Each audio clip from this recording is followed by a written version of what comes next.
Thank you very much. It's wonderful to be here, wonderful to have the chance to be with my old friend, Sean O'Keefe, and to be here to talk about citizenship. And to talk about citizenship here at the Maxwell School with the provost is particularly important, and I'm honored to be able to do so.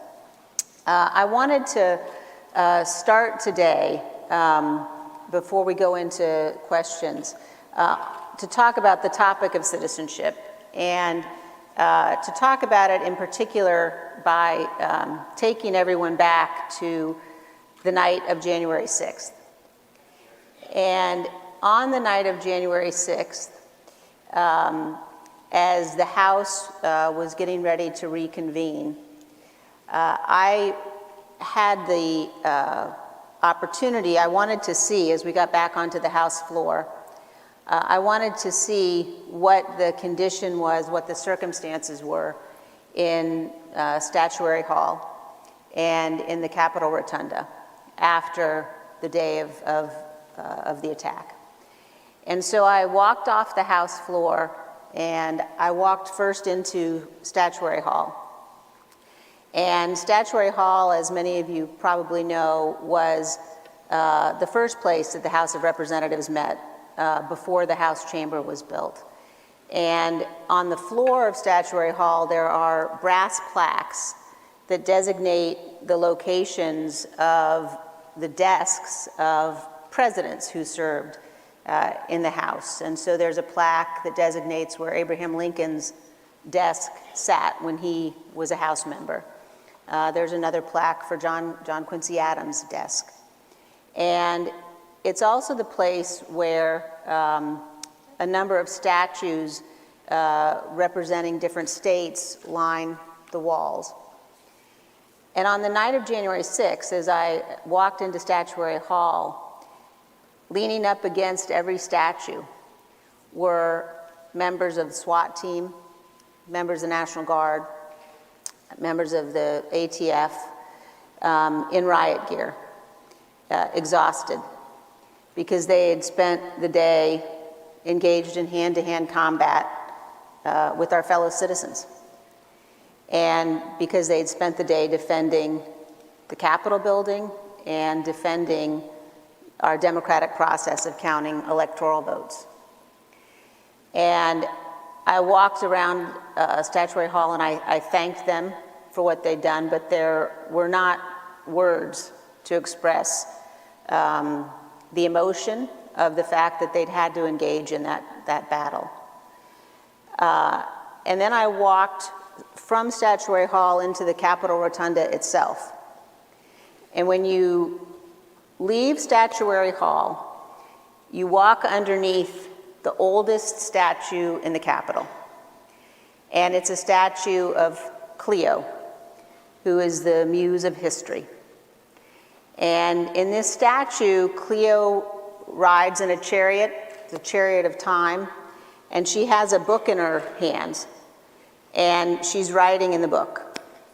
And Cleo is there to remind members of the House, she was put there when the House met in Statuary Hall, to remind us that what we do is recorded in the pages of history, and to remind us of our obligations and of our duties.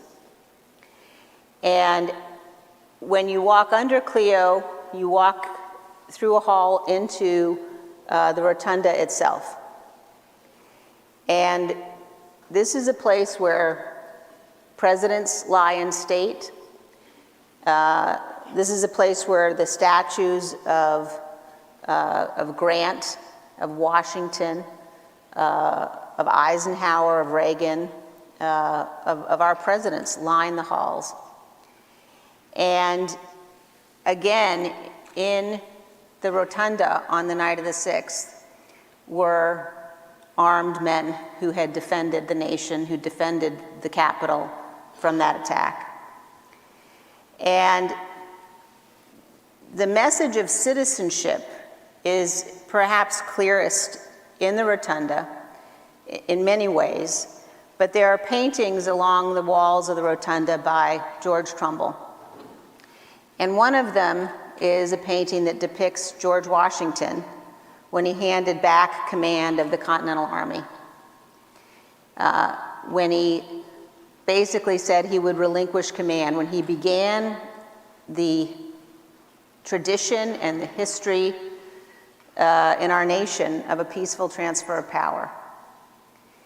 And every single president of the United States, every one, has honored that duty, has treated it as sacred, except for one. And as we think about what does it mean to be citizens in this republic, what are the duties, what are the obligations, and what are the blessings, I think that it's important for all of us, not just those of us who are elected, but for all of us to understand the sacred nature of a peaceful transition of power and what that means to the perpetuation of our republic, what it means in this country, and what it means to young people. As I have thought about my own responsibilities and duties and those of all of us over the last year and a half in particular, I think often about my children, and I think about young people across this country. And if there is one thing above all others that we have to dedicate ourselves to, it's to the recognition that this republic only survives if individuals step forward to defend her. Those who make the biggest and most important sacrifice are the men and women in uniform who protect us. But all of us, every single one of us, has a duty to make sure that this isn't the last generation that knows a peaceful transfer of power in this great nation. And I'm absolutely committed to doing everything I can to make sure that that is the case. And I hope that all of you, especially the young people and the students who are here today, will leave today understanding and recognizing what a tremendous blessing it is that we get to live in a place where we get to make decisions about our government and our laws, but what a tremendous duty and responsibility of citizenship that imposes on all of us. And it's a duty that we should all welcome, and a duty that requires places like the Maxwell School who are teaching about citizenship and about the obligations of citizenship in this great country.